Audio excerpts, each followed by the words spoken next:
Football is a happening. From current players who make history to the legends of the game, heroes who helped define it, with unique stories built on pride and classic moments from many years past. 68 pass, wing back out. For a touchdown! This is family. This is home for us.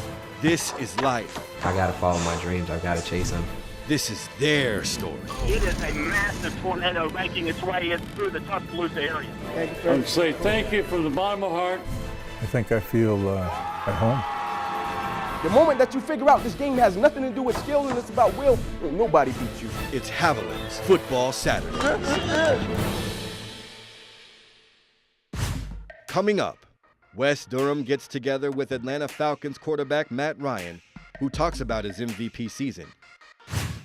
We head home with Ron Rivera, who preaches family as the Carolina Panthers head coach. We meet Mr. Personality, Clemson defensive lineman Christian Wilkins, who's not afraid to show off his skills in the kitchen.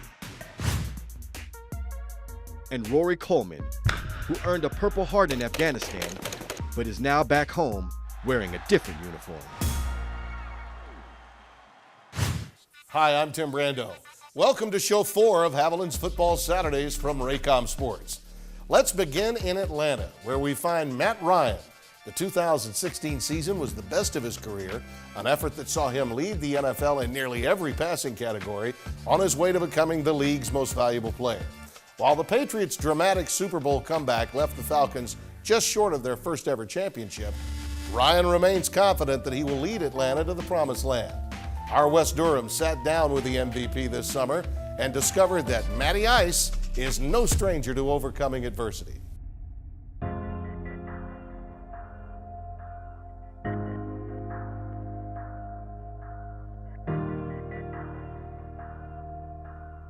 When you're out here today, in this offseason, do you simulate the game in your mind? Is it a game? Is it, hey, I'm going to have to make this pass? Yeah, absolutely. I feel like, I try and practice the way that I'm going to play. And I think in order to do that, you have to put yourself in those game type situations. Dan talks about it all the time. When we get to the game or we get into a critical situation, we're real comfortable because we feel like we've been there before. And so, I try and work on that as much as I can during the off season so that we're ready when the season rolls around. You're getting ready to start year 10. How much of this has changed in 9 years of being a professional quarterback? It's a lot different. You have more scars. I guess when you're 10 years in, you kind of know what works, what doesn't work. And that experience can be a good thing or it can be a bad thing. I think I've been fortunate to be able to use the positive and negative experiences throughout my career to kind of make me better. And I've learned, what works for me. And, I feel like I'm in a really good spot in year 10, much better than I was year 1 or 2.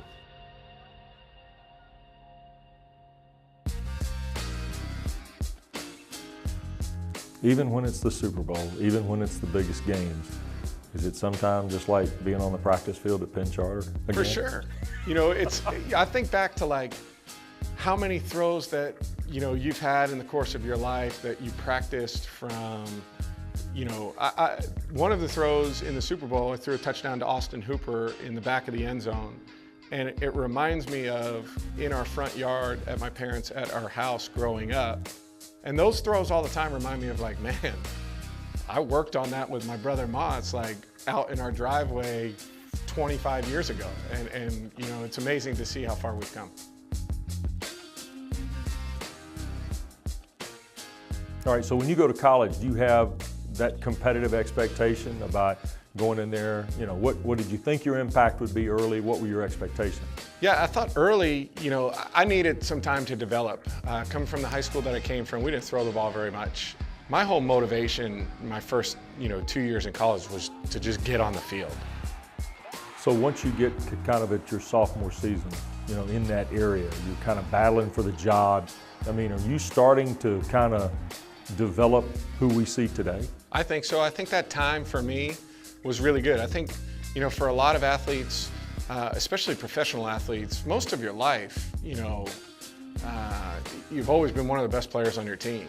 And things, not to say they're easy, but you were always playing. And that was the case for me. Whether it was football, basketball, or baseball, I was always involved. I was always a part of the team. I was always on the field. And really the first time for me at BC, not winning the job in my sophomore year was, I feel like that it made me tougher. It gave me more motivation.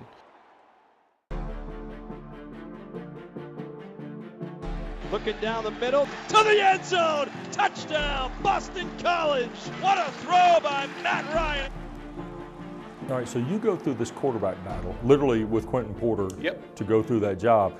You're pretty determined at this point. Yeah, for sure. So, battled it out my sophomore year. I ended up playing the second half of the season, but then I go to my junior year and I sprained my ankle in the first game of the season. We played Central Michigan, so I played 3 weeks through that, and then broke my 5th metatarsal in my left foot. Came back in. I could play through it, fortunately, but that year really, I feel like, made me realize I can go to another place. I could go to another level of toughness, of mental toughness, of playing through things. Ryan hanging tough in the pocket, throwing to the end zone. Touchdown, Boston College. Oh my, what a pass and what a catch. I learned a lot about playing the position, playing through that injury, and certainly, came out on the better end of it my senior year. I feel like I learned a lot, of ball that junior season. Throwing down the field for Canelo's wide open at the 5 to the end zone. Touchdown, Boston College. What a throw. He dropped it out of the sky. Take a bow, Matt Ryan. That was a beauty. You've benefited from adversity in a lot of different ways. You sense that, hey, I know how to handle this better than others, and maybe this is why? Yeah, I think so. I think there's a lot of people who are really good at it. I think I'm good at it. I think one of the things that, I believe in is that it's just about when everything around you is crazy and people make this situation out to be bigger than it is, you just do the same things you always do. And I think if you can detach yourself from those situations and define the moment and not let the moment define you, that's what it's all about.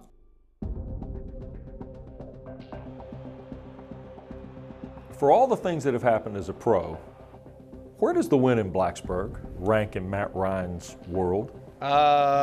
It's tough to rank, but it's up there. Thursday night football in college at the time was huge because there was no Thursday night NFL football. Luckily, they don't remember me playing terrible for the first 55 minutes of the game. 66,000 plus, making a lot of noise. Thursday night was Virginia Tech night at that time, or mid-2000s. They just dominated on Thursday nights. And so to go down there, play in that stadium, have the comeback that we did, to be a part of it, it's about as good as it gets.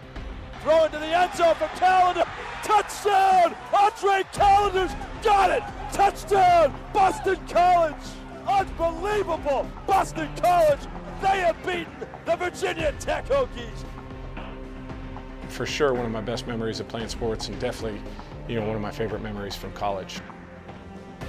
10 years into a pro career, is that the launching point for everybody to know Matt Ryan? I think so. It's one of the things that most people, when you mention college or playing at BC or anything, they're like, man, I remember that Thursday night game. The amount of attention that went along with it after. I mean, it was cool because it wasn't that way at BC, all the time. And a lot of other guys got exposure to it from that, which was really cool. We had a lot of great players on our team.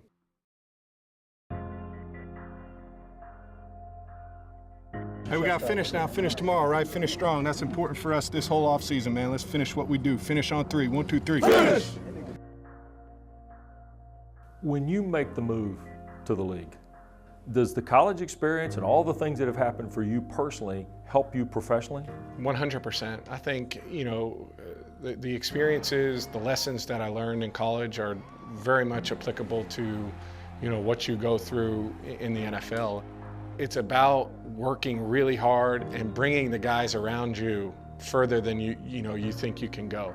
And that's what, I think I learned at BC. I think we did a great job of that, of taking our guys in our group further than we had gone before. And that's kind of the same thing that you try and do in the NFL, is bringing new guys in and getting them adjusted and trying to take them further than they think they can go.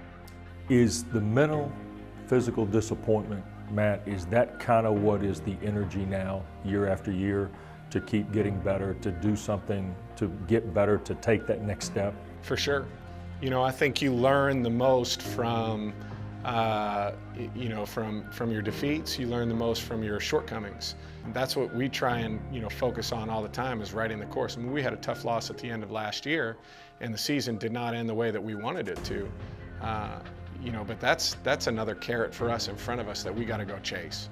And for me, that's what it's all about. It's about working hard. It's about achieving things that you haven't achieved before. And at the end of the day, hopefully at the end of my career, that's holding up a couple of trophies. I was glad to see Boston College retire Ryan's jersey this past season to acknowledge his great success in Chestnut Hill. It's hard to believe that a guy who failed to initially win the quarterback job as a sophomore could eventually go on to become NFL MVP. While such a loss in the Super Bowl would break the spirit of many players, I wouldn't count out any team with Matty Ice under center. Coming up, a trip to Charlotte to get together with Ron Rivera. The Carolina Panthers head coach has a philosophy that comes from growing up in a military family. He tells us about it when Haviline's Football Saturdays returns. Ron Rivera came to the Carolina Panthers in 2011 as a first-time NFL head coach. 6 years later, he has 3 NFC South titles, an NFC championship, and 2 NFL Coach of the Year awards. While football is his job, he strives to foster a sense of family and commitment to the community that has resonated with his team.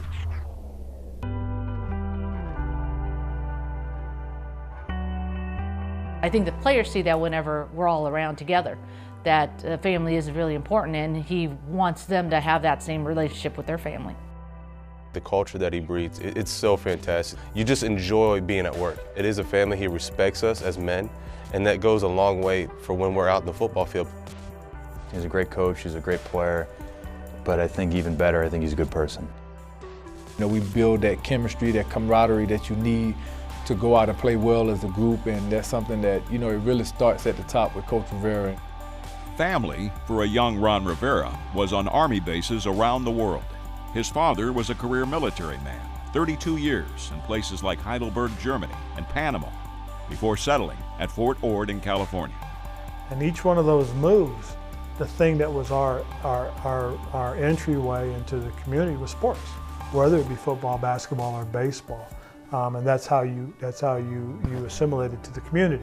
With 4 boys, there was always a lot of competition. There was always a lot of competing, and so you always wanted to be good.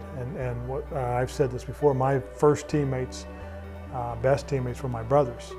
I had opportunities to go to USC and UCLA. I was recruited by Ohio State and Michigan and Notre Dame. I knew I was going to stay home. I just wanted the opportunity for them to be close and watch me play.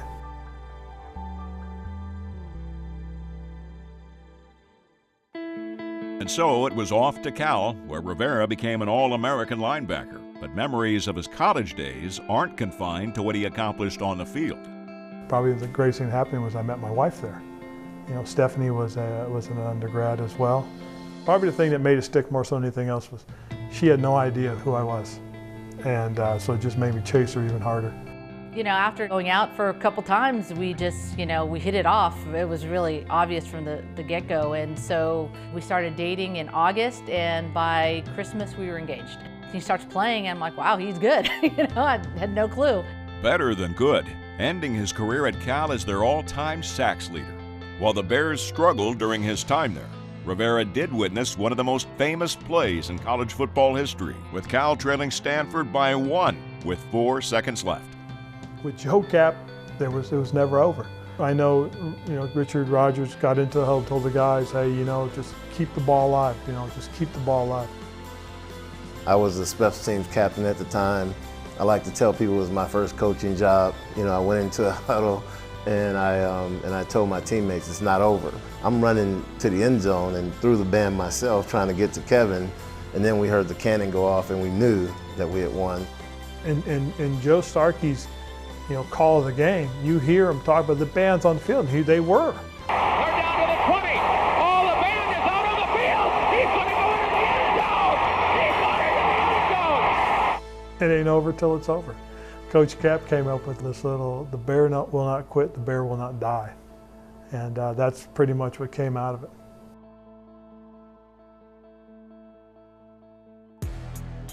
Rivera was a consensus first-team All-American as a senior in 1983 and was later drafted in the second round by the Chicago Bears, a team that was loaded with personalities. It was the first kind of rock star football team. This football team had a cast of characters. Everything started with the head coach. It really did. Mike Ditka was the ringleader. I mean, he knew how to orchestrate things. He knew how to work things. Jim McMahon, Walter Payton, Mike Singletary, and William Refrigerator Perry. 11 All-Pros in 1985 when the Bears won the Super Bowl. It was amazing. The thing that was probably the most impressive thing too was the calm and the confidence on the sideline, almost a cockiness.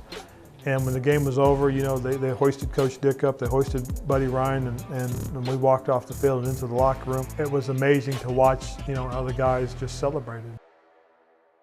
The Bears won 6 NFC Central Division titles in Rivera's 9 years. After retiring, he spent 4 years in the media before his wife convinced him to get back on the field. She's the one who got me to get back into football. She told me one day, she says, you don't have the structure, you don't have the discipline that you need. You need to really think about it. And so I went all in. And I would get there at 6:15 in the morning. I'd make coffee. I'd make all the copies for whatever needed to be on Coach Slowick's desk, ready to go. I would go pick up lunch for the coaches. I'd get cars washed for coaches. I mean, I did whatever I could do. I had to make myself so valuable, so needed, that they weren't going to send me away. 14 years. Rivera was an assistant coach with the Bears, Philadelphia, and San Diego before realizing his dream in 2011. I was fired up. I was excited. I was looking forward to the challenge. I couldn't wait to tell Stephanie. She's as big a part of this as anything because she's been there, more so than anybody else.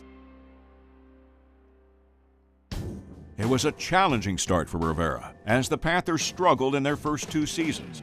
Rumors swirled around Rivera's job as he sat down with team owner Jerry Richardson. He told me, I think you need a mentor, so I want you to call John Madden. I called Coach Madden. We go out, we sit down, we talk. I didn't reach out enough to other people too. I thought I could do it all. You got this book, and that you have.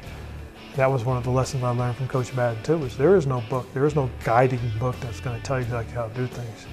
One of the things he told me that really made sense was, Ron, you've played enough football, you've coached enough football that you know. There was a different feeling during the 2013 season. Fans were seeing a few more gambles, earning Rivera a new nickname, Riverboat Ron. I didn't want people to think I was just going out there willy-nilly, because I wasn't. And so I really started analyzing, thinking about things, trying to decide what was the best way to do things. I mean, I really, truly was thinking about the situation in the game.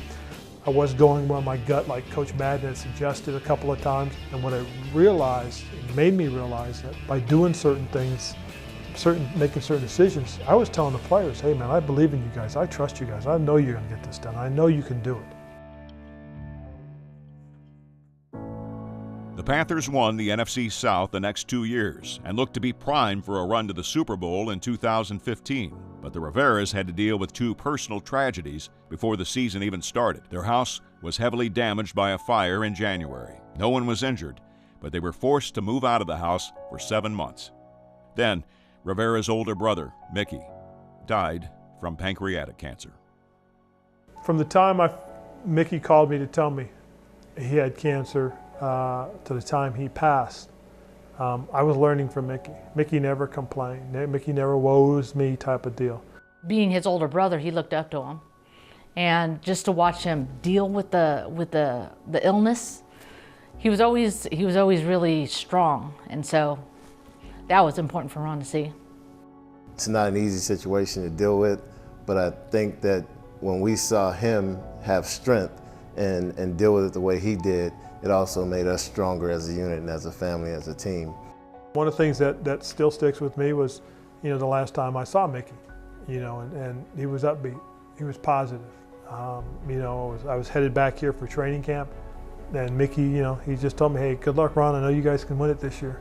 And it was interesting because I believed it too. Carolina started 15-0 and won the NFC Championship. Fans across the Carolinas were believing too. It was on to the Super Bowl, which was being played in Santa Clara, California, not far from Rivera's hometown. But this homecoming was spoiled as the Denver Broncos took home the Vince Lombardi Trophy. I know it hurts as a player, but I really believe as a coach, it hurts even more because you have so much more time vested in it. Last year, the Panthers struggled through a 6-10 season, but have reloaded for 2017. The family atmosphere that surrounds the team has helped foster a confident locker room. It starts with the owner, obviously. He sets the tone and tempo. And Mr. Richardson has these 5 core values that he has, and they're all spread out throughout the building. And you see them everywhere. Hard work, harmony, teamwork, listen, and respect. And if you can live your life within those 5 core values, you have every opportunity to be part of our football team, of our organization. Ron lives his life truthfully, and they see that and they respect that. Well, I think our locker room is filled with trust. I think our players trust Coach Rivera. They know that he is, at the end of the day, he's interested in their development, and he's going to do things that are going to serve the best interest of our football team. Every single day he always stressed how important it is for us to realize that this is our locker room. It's about us and about what we do. And I think for players, we never lose sight of that. We understand that, it really starts in the locker room. I like it when the players see me with my wife. I like them when they see me with my kids because I have to set the example. I treat my wife a certain way and they see it. That's okay to be like that when I'm with my daughter or my son, and that's okay to be like that with your kids. Then hopefully it helps them. If you can keep balance in your life, I think it helps. Rivera is back in football mode, but that doesn't stop him from reflecting to what he learned from his family. From his All-American days at Cal to a Super Bowl as a player and his success as a head coach, it's been quite a journey. This has been amazing, and I hope to keep it amazing. I really do. I've been very fortunate, very blessed, and along the way I've learned a lot of things. A lot of things have happened, a lot of positive things. I'm young, I like to believe the journey's not even halfway done.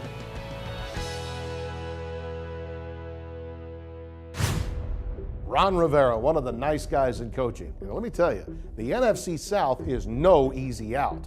Atlanta coming off a Super Bowl appearance, Tampa Bay improving with Jameis Winston, and New Orleans with a future Hall of Famer, Drew Brees. It'll be tough sledding for sure. Coming up next, he's a monster on the field, but one of college football's best defensive players knows his way around a kitchen. Clemson's Christian Wilkins rings the dinner bell next on Haviline's Football Saturdays. Welcome back to Haviline's Football Saturdays. Yeah, he's one of the best defensive players in the nation, but Clemson's Christian Wilkins can do so much more. Hitting splits on the dance floor, carpool karaoke, dressing up as a Power Ranger. This 6'4", 310-pound defensive dynamo has one of the all-time great personalities. Let's head to Clemson.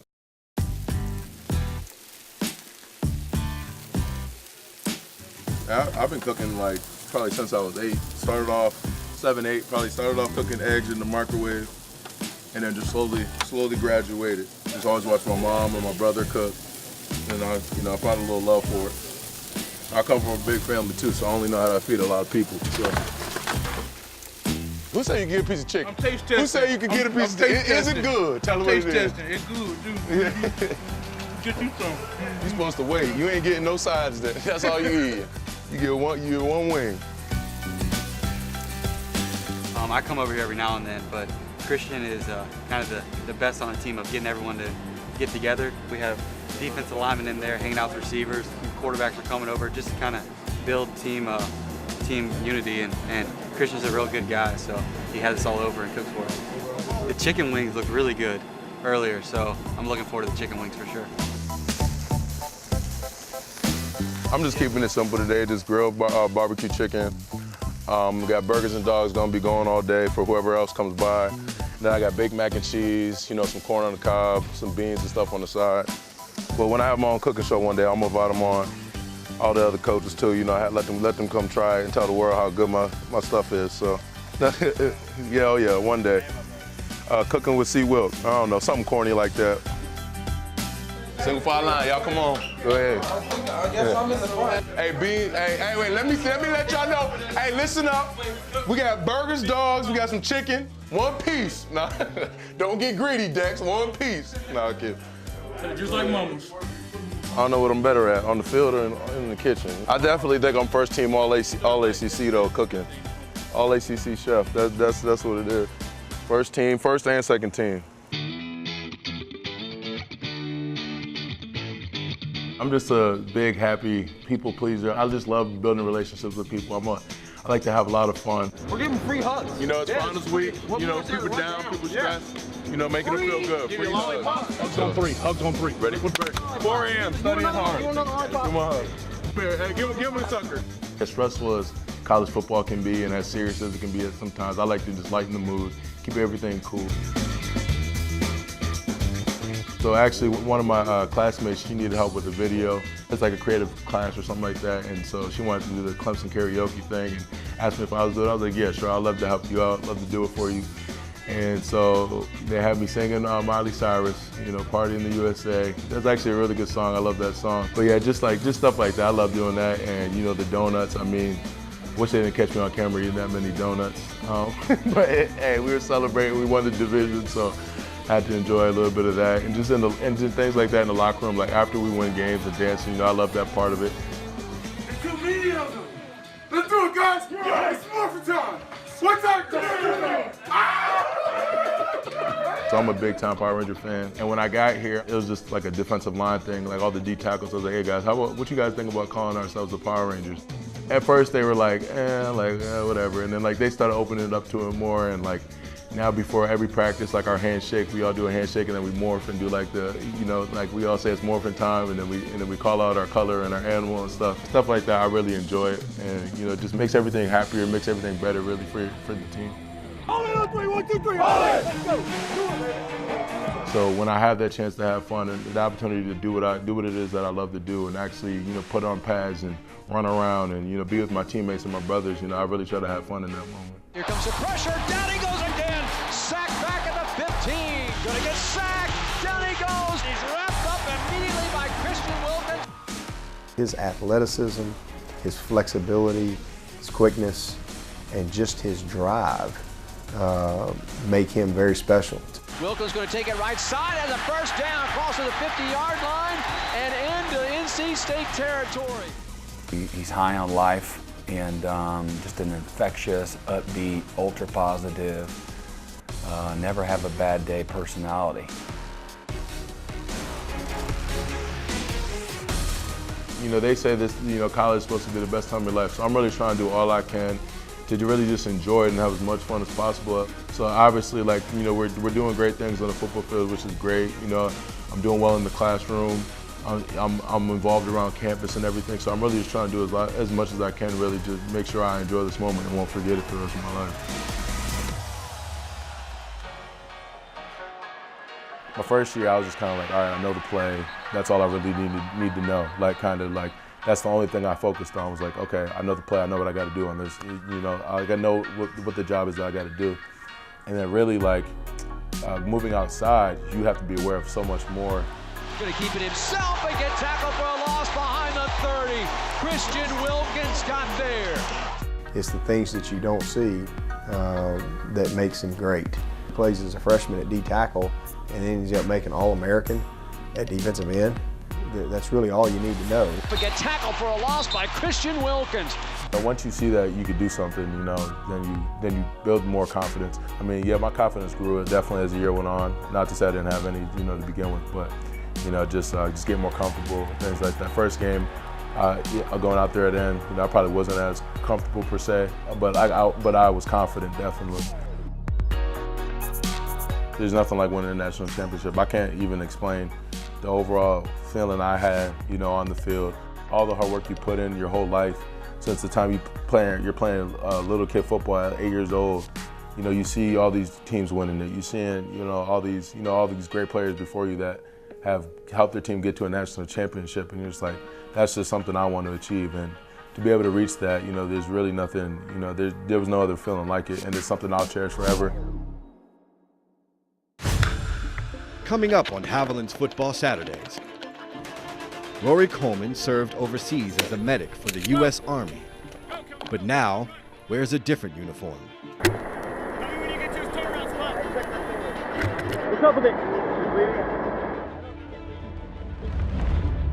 Surviving in battle and his journey to Central Florida is next.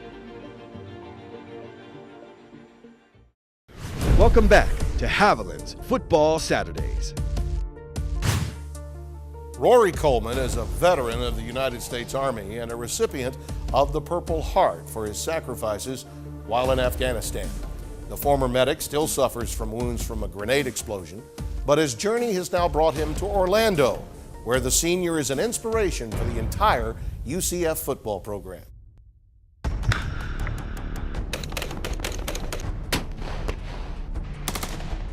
War is complicated. War is tough.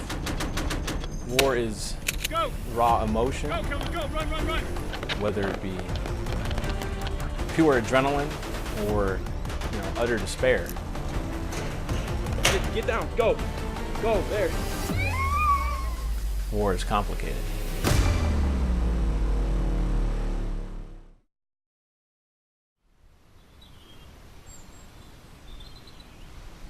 Rory Coleman is a 28-year-old senior at UCF and a member of the Knights football program.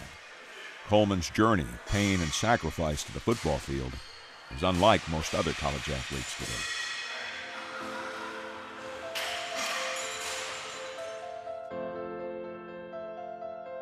Rory grew up in Orlando with his parents, his brother Colin, and one person that he was naturally drawn to, his grandfather, William "Bucky" Coleman. Bucky had a presence when he walked into a room, whether he was talking with you. There was something about him that was just different than everyone else. He was a World War II veteran. He jumped on D-Day with the 101st. Captured after 2 weeks on the battlefield, and then prisoner of war for the duration of the war, only to escape afterwards. Who else do you know like that? He really took a shine to Roar because he was always determined and good-natured and positive. So he taught him a lot, made a good influence on him. When it came time to decide what to do after high school, it's no surprise that Rory looked to his grandfather for guidance. I was just talking with my grandfather, and I asked him, how do you feel that the Army benefited you? Because at this point I was starting to look at all my options after high school. He just, in short, told me that the experiences you will gain just from being there and going through the experiences is unlike anything you could ever get outside of that. With that advice, Rory decided to follow his grandfather's footsteps into the Army. However, his path would be a little different. After a good bit of thinking, I decided I wanted to become a medic because when a soldier gets wounded on the battlefield, it is their most desperate hour. And it's very intimate, almost. And I wanted to be there for that because I knew that I would not let them down. I would do everything in my power to, bring them back, especially to their families. Within a year of joining the Army, Coleman was on a plane bound for Afghanistan with the 10th Mountain Infantry Division. He was in the Wardak province when he helped save an injured soldier's life and was later awarded the Army Commendation Medal of Valor. Soon after that life-changing moment, Rory would learn again how life can change in an instant.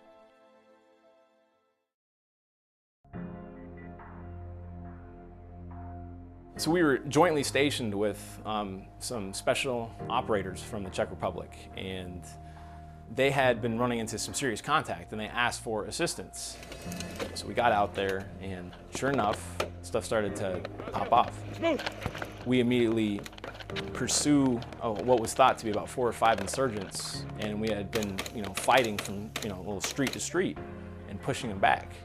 About 20 minutes into it, we really started making contact with them, and they weren't falling back anymore. So now we had them cornered in a sense. Get down, go, there. Within about a few seconds, one of the insurgents had started coming up out of the basement.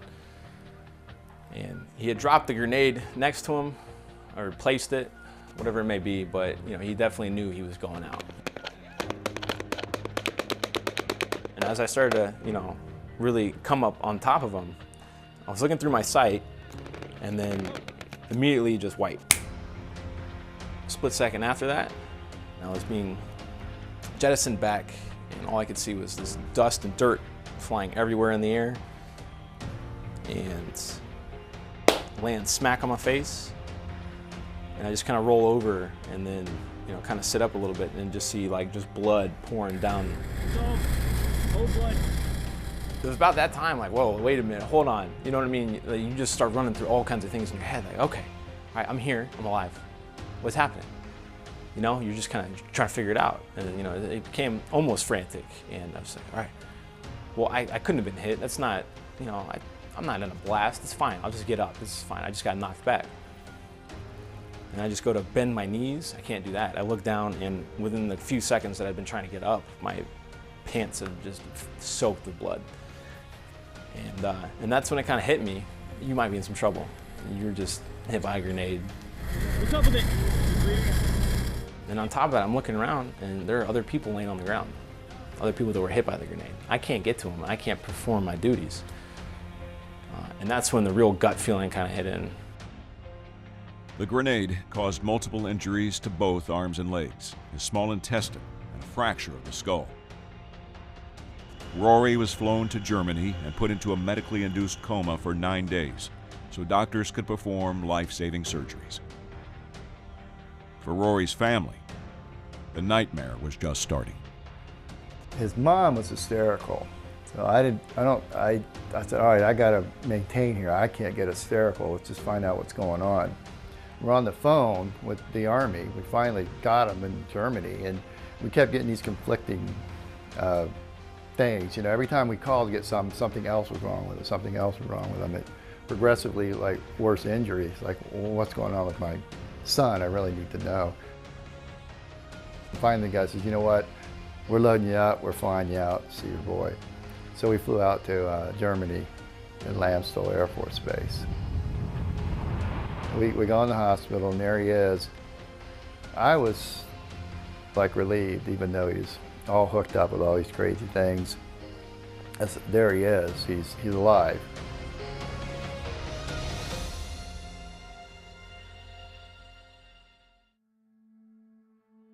After Rory woke up from the surgeries, he was surrounded by family.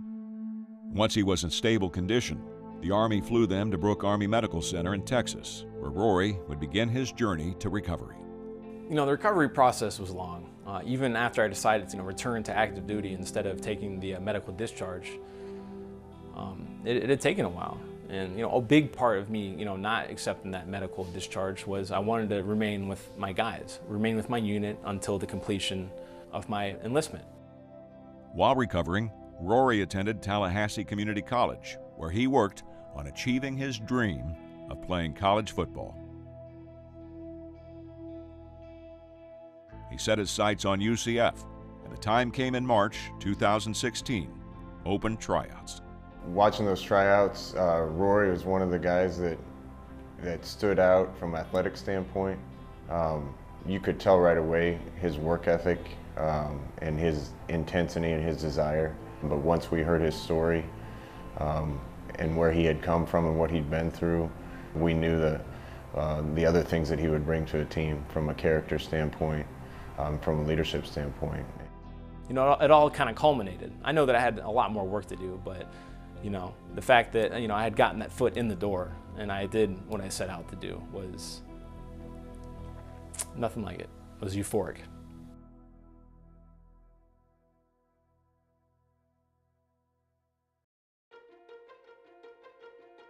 Rory walked onto the team as a defensive lineman and earned his first solo tackle against Tulane. But the game he will never forget was UCF's military appreciation game where he was selected by his team to lead them out, carrying the American flag. I remember, they had told me a few days earlier that I was going to be running out with it. And when we had walked into the game locker room, all the game lockers look normal. You got all your plates there. And then in front of mine was sitting the old Stars and Stripes. We got out, we got ready to run, and I didn't really hear anything. Just, breeze. As the Knights come out of the tunnel, fitting number 61, the 28-year-old Purple Heart Army veteran, Rory Coleman, the walk-on, with the American flag as the Knights come on the field. There's my son. And he's leading the pack, and he's got all his stuff on. He's supporting the Army, which he's all thrilled about, and he's running out there with the American flag, like crying. It's just wild. When I got done running the flag, and then rolled it up and handed it off, just kind of looked back at everything that had happened, all the people that have been part of my journey. During spring ball this year, the injuries suffered in Afghanistan started to wear on Rory. Along with the move to special teams, Coach Frost and the rest of the staff offered him an undergraduate assistant role where he could still use his experiences and leadership skills to impact his team. I love football. It's been what got me through deployment. It's what got me through recovery, and also my separation as a soldier. In a sense, it's almost been the story of a journeyman for me so far.